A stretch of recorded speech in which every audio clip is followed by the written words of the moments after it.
j'apprends les langues étrangères, c'est pour qu'il ne m'arrive pas les mêmes mésaventures qu'à un certain calife. Voici son histoire. Il y a très longtemps à Bagdad vivait un calife. Il n'étudiait jamais rien. Il passait son temps à sa fenêtre à regarder les oiseaux en se disant « Je suis un calife, je peux faire ce que je veux, je suis tout puissant. Par contre, je ne peux pas savoir de quoi parlent ces oiseaux. » Cela le rendit si triste qu'il se mit en colère comme un petit enfant et versa des larmes de crocodile. On lui appela plusieurs docteurs, mais personne n'arrivait à le consoler. Un jour, un drôle de petit bonhomme se présenta au palais. Il était tout petit, avec un long nez et des oreilles d'âne. Sur son épaule, un perroquet était perché. « Bonjour, noble calife. Je sais comment te soulager. Mange ces graines, fais une pirouette et crie très fort. Lampadaire, ah non, crier. Amanite, non pas Amanite. Qu'est-ce qu'il fallait crier déjà? Ah, je m'en souviens. Fais un tour sur toi-même, puis crie Moutabar. Ensuite, tu pourras te transformer en n'importe quel animal, un oiseau, un poisson, et tu pourras comprendre ce que tous ces animaux racontent. Mais souviens-toi de ceci. Si jamais tu ris, tu oublieras le langage des animaux, tu ne pourras plus te transformer en humain. Le calife mangea alors le raisin, fit une pirouette et cria « Moutabar, je veux être un héron !» Et voilà! Le calife se regarda dans un miroir. À la place du nez, il avait un bec. Il avait un immense cou, une toute petite tête, des jambes qui ressemblaient à des bâtons et une queue à l'arrière. C'était à mourir de rire. Le calife n'a pas pu se retenir et éclata de rire. En se transformant, il avait appris toutes les langues des animaux. Il les oublia aussitôt. Il fit claquer son bec, fit une pirouette, mais ne réussit pas à se retransformer en humain. D'un coup, le petit bonhomme monta sur le trône et dit « Et voilà l'oiseau, c'est à mon tour d'être calife. Donne-moi ce turban. » Le calife comprit alors que le bonhomme lui avait menti et se mit à pleurer. « Bon, arrête de pleurer, » dit le bonhomme. « Je te donne 1 heure.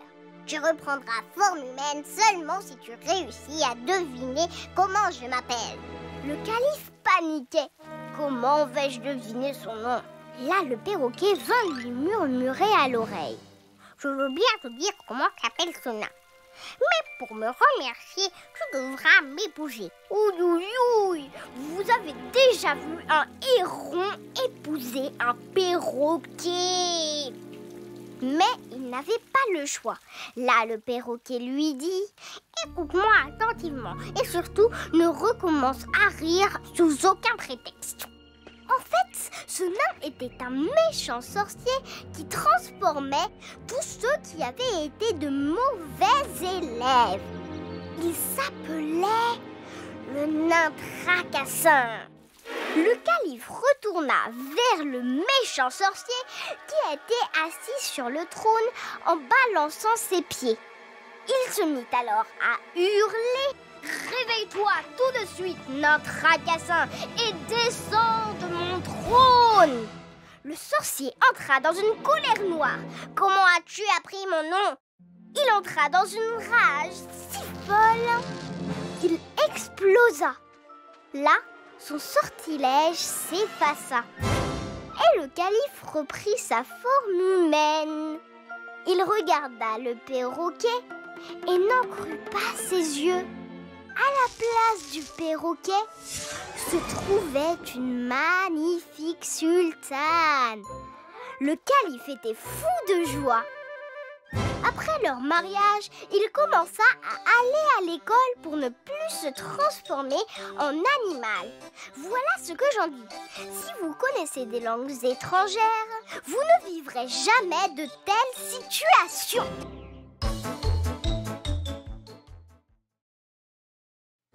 Aujourd'hui, je ne vous raconterai pas d'histoire. Je vais plutôt vous la peindre. Il était une fois un petit bonhomme qui avait des bras, des jambes et un tronc. Et puis aussi une barbe.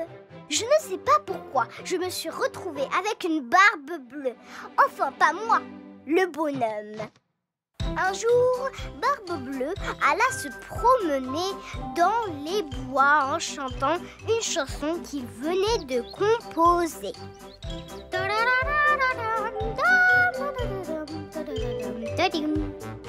Effectivement, il est temps, pensa Barbe Bleue, temps de manger un morceau.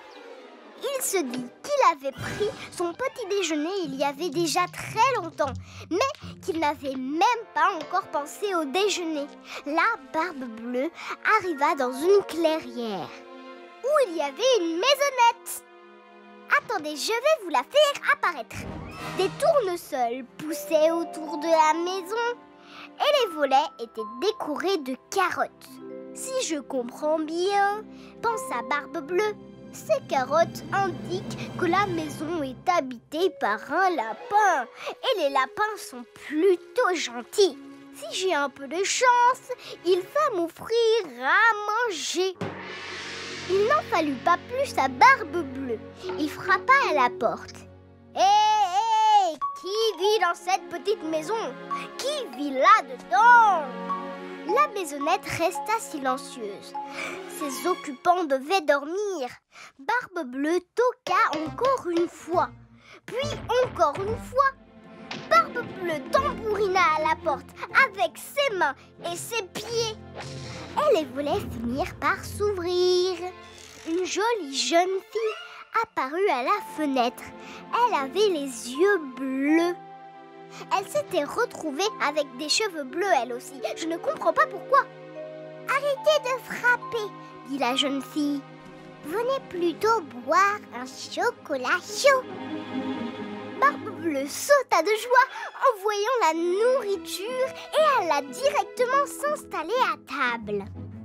La jeune fille aux cheveux bleus fut très étonnée.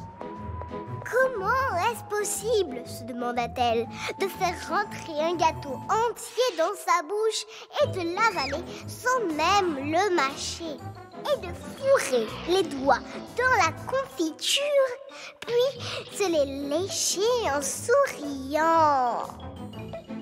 Berk, vous en avez de ces manières, dit la jeune fille. Marmonna Barbe Bleue. Puis, en prenant encore un gâteau, il renversa son chocolat. La nappe blanche, comme la neige, se couvrit d'une tache beige qui avait plus ou moins la forme d'un cheval. Avec son doigt, Barbe Bleue lui dessina une queue comme ça.